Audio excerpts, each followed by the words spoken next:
ఈ రాష్ట్రంలో పనిచేస్తున్నటువంటి విద్యుత్ ఉద్యోగులకు అపరిమితమైనటువంటి జీవిత బీమా పాలసీ ప్రవేశపెట్టాలని విద్యుత్ సంఘాల జేఏసీ ఏలూరు జిల్లా కలెక్టర్ ఆఫీస్ వద్ద ధర్నా నిర్వహించారు.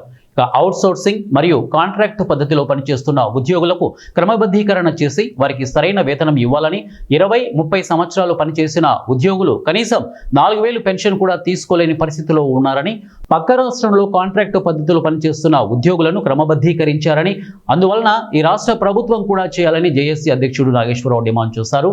ముఖ్యమంత్రి చంద్రబాబు నాయుడు చొరవ తీసుకొని మా విద్యుత్ ఉద్యోగుల సమస్యలను వెంటనే పరిష్కరించాలని, అసెంబ్లీలో మా సమస్యల గురించి మాట్లాడాలని, లేని పక్షంలో 25వ తారీఖున మెరుపు సమ్మె చేయడానికి కూడా వెనకాడబోమని మా కార్యాచరణ త్వరలో తెలియజేస్తామని ప్రభుత్వాన్ని హెచ్చరించారు.